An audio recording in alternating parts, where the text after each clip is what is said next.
नमस्कार किसान भाइयों, ये देखिए कपास में ये रोग आ गए। इसे बोलते हैं रस चूसक कीड़ा भी है और मक्खी का प्रभाव भी है, और कहीं कहीं इस रोग में तना गलन भी है, जड़ गलन बोलते हैं, उखेड़ा रोग। सभी रोग होने की संभावना है इसमें, मगर ये सबसे ज़्यादा सफ़ेद मक्खी का प्रभाव, रस चूसक कीड़ा का ज़्यादा कारण है। इसको लोग मोरपंजा कह देते हैं, कोई कहता है ये देखिए ये निशान है ना, ये निशान अब दिखाए मैंने आपको, ये पूरा पत्ता को जला देगा, सुखा देगा, इसी रंग में ला देगा ये धीरे धीरे धीरे धीरे, और ये पेड़ धीरे धीरे नष्ट हो जाएगा। और ये रोग आता कब है? जब टिंडा आना शुरू होता है।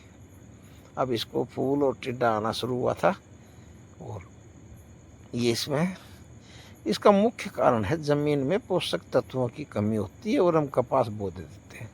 हम जांच करवाते नहीं कौन कौन सी कमी है।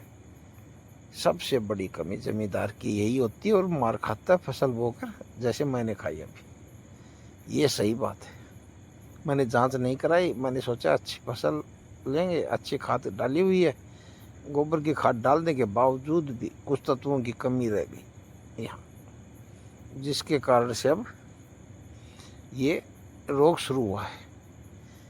और एक बार ये रोग शुरू हो जाता है, इसका निदान नहीं है जल्दी से। वैसे दवाई पानी डालने से कुछ फर्क पड़ सकता है, मगर पैदावार नहीं होगी। इसमें क्या क्या नुकसान होंगे? पहला नुकसान तो होगा इसमें टिंडा जल्दी खिल जाएगा।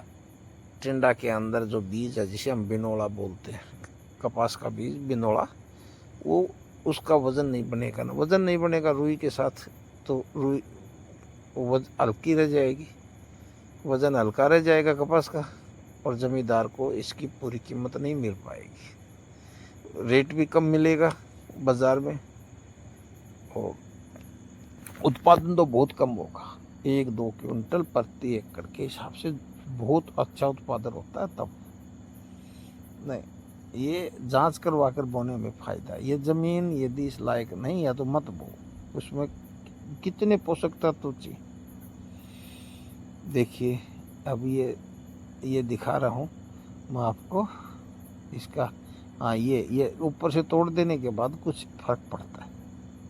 यदि हम ऊपर से थोड़ा तोड़ देते हैं ना, ये जमींदारों का अपना अनुभव है, जमींदारों की अपनी प्रैक्टिकल की हुई है कि यदि बढ़वार ऊपर को बहुत ज़्यादा बढ़ती जा रही है तो उसको तोड़ दो, नीचे टिंडे ज़्यादा आएंगे, फैलाव होगा, और ये मरोड़िया रोग है, इसकी दवाई मारने के बाद इसमें उन पत्तों पे तो कोई असर नहीं होगा दवाई का, मगर और पत्तों पे वो आगे नहीं बढ़ पाएगा, क्योंकि अब ये ऊपर बढ़ने के लिए और ज़्यादा ताकत नहीं लेगा।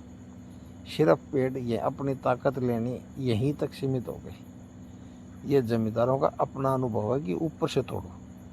हाँ, ऊपर की बढ़वार इसको ख़त्म कर दो, तो फिर ये आराम से आपको 1-2 क्विंटल और बढ़ा कर दे सकता है। जैसे 2 क्विंटल होना था तो 3 या 4 तक प्रति एकड़, 3-4 क्विंटल तक कपास जा सकता है। कारण है उसमें तोड़ने के बाद क्या है कि जो भी ताकत है पेड़ के पास अभी ज़मीन से ली हुई, सभी टिंडों को मिलेगी। टिंडों को मिलेगी तो कपास, उसमें जो बीज है बिनोला, वो भारी होगा, रुई भी साफ होगी, अच्छे रेशेदार होगी, और उसका बाज़ार भाव भी ज़मींदार को अच्छा मिलेगा। अब आगे चल के देखिए, जो ये हैं पेड़ अभी हरियाली पर है, मगर धूप निकलते ही वही हालत शुरू हो जाएगी जो इसकी है। अभी बरसात का सीज़न है, पानी भराव है नहीं, और जड़ गलन की आशंका दीमक के कारण तो कहीं कहीं है, मगर जड़ गलन पानी भराव के कारण कहीं नहीं है। इसमें जो रोग है ये यही है, सफ़ेद मक्खी का, रस चूसक कीड़ा का, और रस चूसक के अलावा जो ये पत्ता जलता है, ये इल्ली का भी रोग हो सकता है इसमें, मगर हमने देखे नहीं है। डेली घूमता फिरता हूँ, 10 पत्ते तोड़ कर देखता हूँ, इसमें जो लट लगती है ना, कीड़ा लगता है, सुंडी लगती है, अमेरिकन सुंडी बोलते हैं, अभी तक नहीं मिली है, तो उसका बचाव अभी। और दोस्तों, जब भी कपास बो, कोई भी फसल बो, पहले उसकी मिट्टी जांच करवा कर वहाँ से परमिशन लो कि ये इसके लायक है तो वो देखो कितना प्रोडक्शन होता है। धन्यवाद। कैसा लगा? अच्छा लगा तो देखो इसको लाइक करें, सब्सक्राइब करें, शेयर करें। और इसकी जो जो दवाइयाँ आई हुई है बाज़ार में